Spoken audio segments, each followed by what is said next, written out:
nung sa ahensya. Yung mga ahensyang yan, sang-ayon ako sa inyo, kailangan. Bakit hindi linigay sa NEP? Hindi naman trabaho ng senador, ng chairman ng finance, sagutin ang ahensya, bakit wala sa NEP? Yun na yung tanong namin, bakit nga wala sa NEP? Mag-isip-isip sila, matuto sila gumawa ng budget nila. Bakit tayo mag-iisip ngayon, ba't wala sa NEP? Thank you for the lecture, Senator Loren. No, I'm not lecturing. No, we thank you really. You're really saying the right thing. Well, but it's true. Anyway, Mr. Chairman, Madam Chair, Mindanao is the second largest island in the Philippines with 26 million population. If you will look at the Department of Transportation, there is no railway system in Mindanao.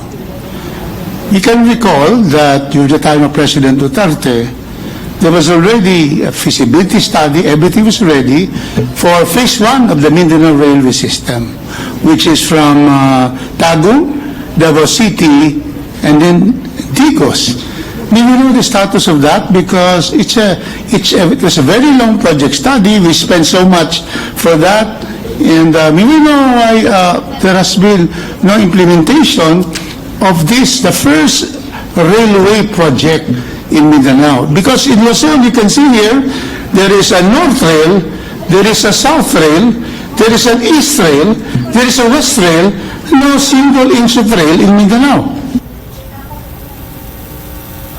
According to the agency, to DOTR, the funder of Mindanao Rail backed out, or I think maybe backed out is the wrong term, but there was a mutual agreement not to pursue the loan program. This is according to the DOTR. But in 2025, 200 million, sir. they allocated 200 million for the Mindanao Rail project to continue the activities of Mindanao Rail. But of course, 200 million, hindi yung magkakasya to, no? So they're relying on another funder to come in to completely fund the Mindanao Rail. No? But that's still in the pipeline of the DOTR. Unfortunately, nawala po yung original funder. No? I believe it was China. No? It was China who was supposed to fund Mindanao Rail. So they're looking for other funders for that. No? Okay, juxtaposed with that is the railway, Mindanao Railway System Part 2, Phase 2, which is really from Misamis Oriental to Cagayan de Oro to Laguindingan and then to Iligan. And we know because the project study, 100 million, was already completed, and we know the status of that because then we have possible two railways, so that, you know, railway is always the cheapest form of transportation of goods and people. And we know why there is nothing here yet about these two very important railway systems, which are good for 22% of our people who are in Mindanao, 22% of the 119 million Filipinos. Do we know about that? Why there's nothing here, zero? Mr. Congressman Rufus, it's not in the NEP. The agency did not request for that. So I think the most appropriate agency to talk to and inquire about that is the Department of Transportation. No? Ito. Alam nyo, pare-pareho naman tayong mga nagtatanong sa ahensya. Yung mga ahensyang yan, sang-ayon ako sa inyo, kailangan. Bakit hindi linigay sa NEP? Hindi naman trabaho ng senador, ng chairman ng finance, sagutin ang ahensya, bakit wala sa NEP? Yun na yung tanong namin, bakit nga wala sa NEP? Mag-isip-isip sila, matuto sila gumawa ng budget nila. Bakit tayo mag-iisip ngayon, ba't wala sa NEP? Thank you for the lecture, Senator Loren. No, I'm not lecturing. No, we thank you really. You're really saying the right thing. Well, But it's true. Anyway, because I was there for 5 years, and sometimes, hanggang last minute, they submit in the BICAM. Why should they submit in the BICAM? Pag-isipan nila ang kanilang NEP, National Expenditure Program, the President's Budget. That's why ayaw na ayaw namin ma-insertion sa BICAM. Kasi dapat kung mahalaga yan, nasa NEP na yan. And then they come to a senator during the plenary, isingit nyo to. Ayaw namin. Okay, we amend, but there's only limited fiscal space. And then now, a veteran congressman asks the first-term chair of the Finance Committee, why is it not there? I'm sorry, I have to answer for him. Of course, he can very much answer that. But if it's not in the NEP, what do we do, right? I also agree with Senator Legarda and the chair. So therefore, I think Secretary Banoy Lopez is listening to us now. The suggestion of our senator is probably in the next cycle for 2027, we should be able to have that. If I may add, after this, let's organize the oversight committee so that we even, walang masama, we are consulted when they do their NEP. Masama ba yun? Hindi. Kasi lahat ng output natin, sabi natin, bakit ang DND puro infra, ba't kulang sa ganito? Example yung DND, bakit ito, wala yung Mindanao Rail? Agree kami dyan. Ano mang priorities nila, di ba? Kaya hearing tayo ng hearing. Gawa tayo ng monthly oversight committee ng bicameral. Tanungin nyo yan, kaagad. Sang-ayon ako dyan. I agree again with Senator Legarda.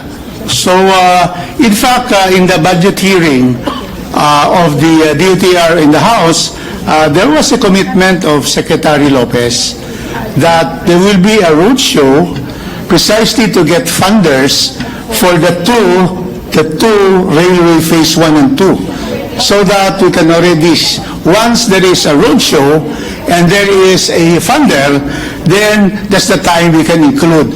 So I would just like to seek the support of all the senators and all the congressmen that the oversight will be created, and we would wish that DOTR would really go into the roadshow for these two projects, so that for the first time, Mindanao will have the two railway systems. So again, my thanks to Senator Gatchalian and Chairman Gatchalian and Chairman Mika Swansing for taking this up. The possibility already of the DOTR, probably in the budget of 2027, already include amounts, once we have funders already, for these two vital, important projects for Mindanao, the railway system. Thank you so much, Chairman. Well, I will Chair? try to answer as much as I can, but there are a lot of information that the agency the agency can answer more appropriately, no? But I think as far as I know, it's a question of funder. No, yun ang problema po. Yes, Mr. Mr. Chairman, Mr. Chairman. We'll recognize Senator Aimee first. Yes, and then- thank you very much. I think this has to do with the railways as well. I noticed two FAPs that have been reduced quite severely. Both the Metro Manila Subway project at 45 billion under the NEP has been reduced under the Senate for 25 billion. In the same manner, the North-South Commuter Railway at 76 billion in the NEP has been reduced to 37. My question is, are the amounts indicated in the NEP the minimum payments for our counterpart? Yes, Senator Aimee. In fact, we received a letter dated December 1, 2025. Let me just read it. Considering the remaining unobligated funds under the current FAPs and in line with our urgent priorities of the national government to further boost economic growth and social equity, we would like to respectfully inform the Senate of the possibility of reclassifying 34 billion out of the total loan proceeds allocation in our fiscal year 2026 proposed budget to the unprogrammed appropriations to support various priorities of national government. This adjustment will ensure more efficient use of available resources and present a timely opportunity to put existing resources to work where they are needed most. And we were also looking at the utilization rate of these two projects. The average, for example, in 2024, the utilization rate of the North-South Commuter Railway is only 23%, and the Metro Manila Subway is only 17%, Mr. President, Senator Aimee. So definitely the amounts allocated are not being utilized. So that's why they sent us a letter so that we can consider this. Yes, the concern, of course, is that, firstly, the cost to the public has been measured many, many times by the World Bank, by JICA, and they run into billions every day, as well as, of course, the handling costs, because those are billions too.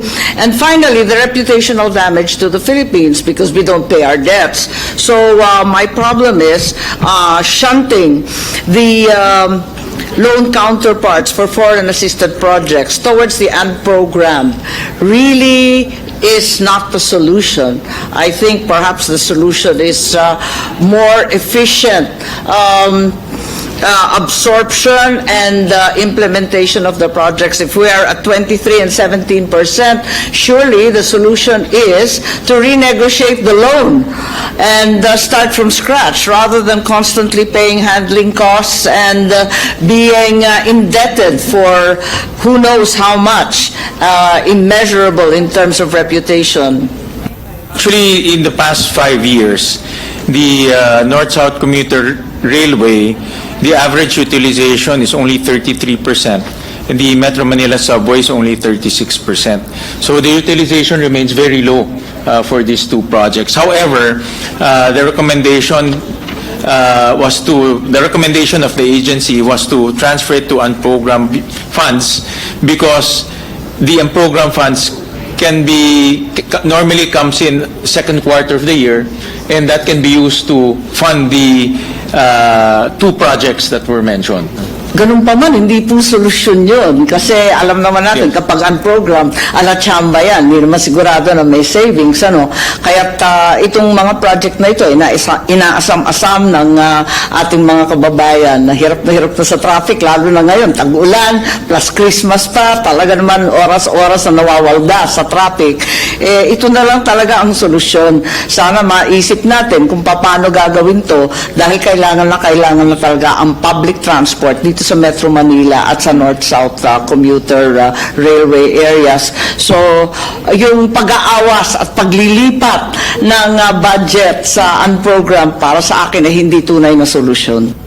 Yung ang program ho na later on pagpunta ho natin sa ang program, makikita ho natin na kumonti po yung mga items ho doon, at dahil po kumonti, yung allocation po sa mga foreign assisted mas lumaki, no?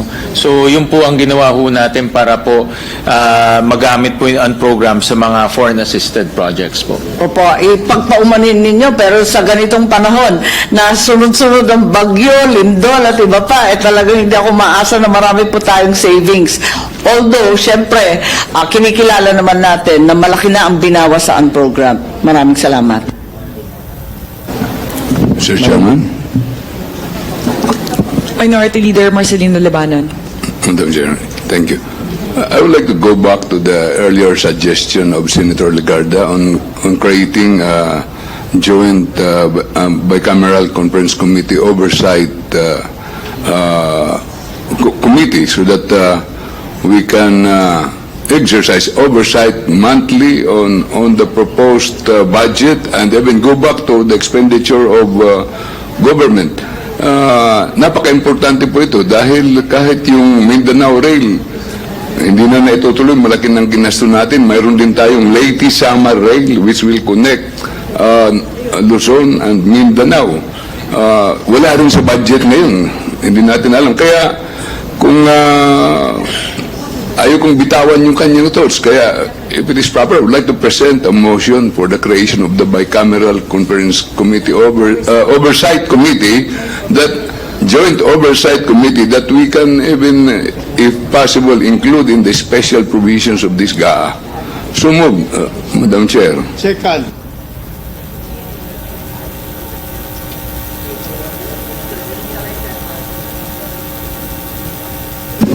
Senmin, if I may respond, perhaps this is, I would have to check if this is the proper forum for us to act on that motion.